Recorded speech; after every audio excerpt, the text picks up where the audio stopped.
producer Paul Ho in the house. Paul is the Chief Mortgage Officer at iCompare Loan. We are talking refinancing rates here in Singapore, and if it makes sense at this particular point in time to do so. So, Paul, welcome back. Is it a good time to refinance if your 3 years or your term is up? Yeah, I think it's always a good time to refinance as long as you're out of lock-in period, and if you're on to certain packages. For example, if you think that interest rates are going to continue to go lower, of course, your bet is as good as mine. And if you think it's going to go lower, then do not go for fixed rate, right? Go for the floating rate, because floating rate packages will float lower. If I were a first-time customer or client of iCompare Loan, what would a mortgage consultant recommend to me? Say my lock-in period is over, I'm looking for a better rate. Can I find one at this particular point in time? Yeah, I think the key question I'll ask you is Keith, what is your property type, right? Once I know the property type, I'll ask you what's the loan size, right? The loan size plays an important part because certain banks have a minimum cutoff of 200,000, some 500,000, some 1 million, in order to pull out the rate carpet. So do owners of condominiums refinance their homes as well? They are very common now. I mean, as opposed to previously when we started, people were like, are you sure this is legal? So people were asking a lot of questions. Till the last couple of years, we have heard people saying that they will not walk in and talk to the banks directly because it is better to talk to a mortgage broker like ourselves, because they don't have to do all the shopping and shop across all the, the range of loans. Has technology made this easier? Do you know at a glance from your computer screen who's offering what and at how much? Yeah, I think you can go to iCompareLoan.com to check it out. And that's a free service. It's a free service. You can check it out and find out which loan is offering the better ones. And of course, like I said, it is a granular figure, right? So if you have a lot of terms and conditions you're not aware of, you're like, are you still in lock-in, and various different circumstances, like can your income allow you to refinance? It's an investment property, can I invest this? I share with my father is like 65 years old, things like that. Obviously you need to talk it over, but otherwise just looking at rates, you have everything in one glance. And certain type of rates we are not allowed to show. So the banks will tell us that please help me to promote this package and sell this package, but you cannot say it's from our bank. Okay. So those are the things that you have to come, talk to us, right, and then we'll pull out those packages for the customers. And so do you have a physical office, or is it, because it sounds a very tech name, iCompareLoan.com. That's so, right. You have physical offices people can visit you at? Yes, we are housed at Peace Center, so the one that just filled on block, thank God.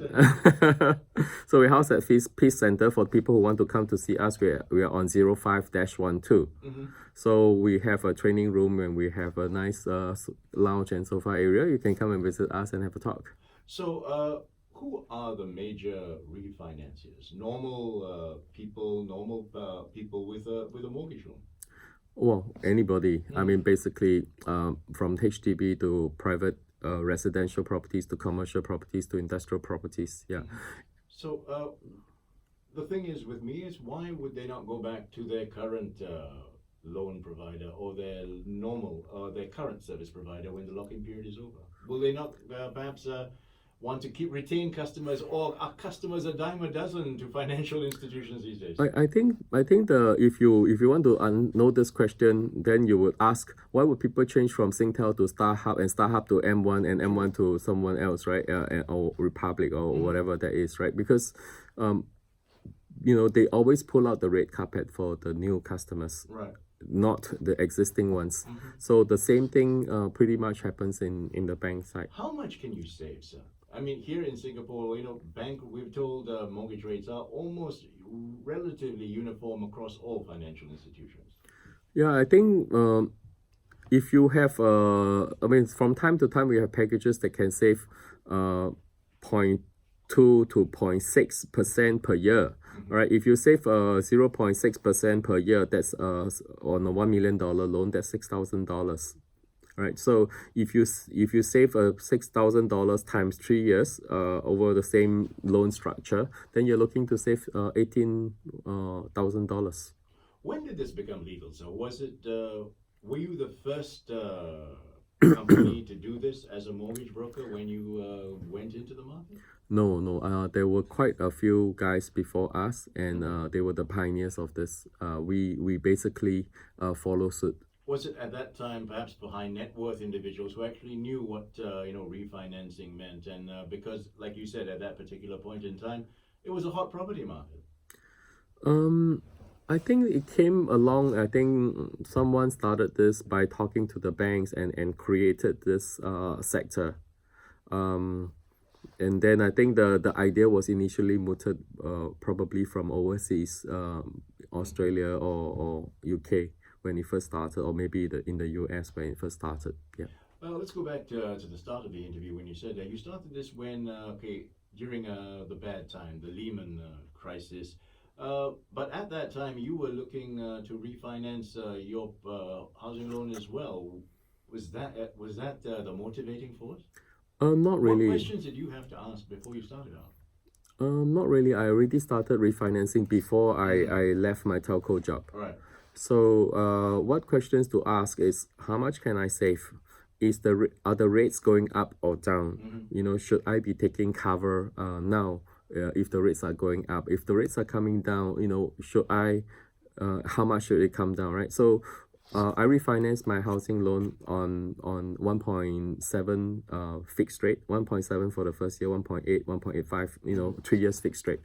So during that time, it was July last year to July 2018. So I got it and I basically rushed for it, right? And after that, interest rates went up to 2.3, 2.4, 2.5. Even fixed rate were doing like 2.4, 2.5, right? For at least the large part of the year, right? We are only now starting to see the rates come down. Right. Yep. So if I'm living in a dwelling that is my domicile, I'm not planning to buy anything else, should I? And I'm still servicing a mortgage. Should I also be doing this?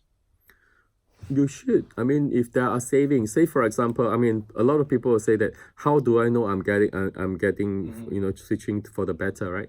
If you're on a SIBOR plus 1% and you're changing to a SIBOR plus 0.9%, you're switching for the better because it's basically apples for apples, right?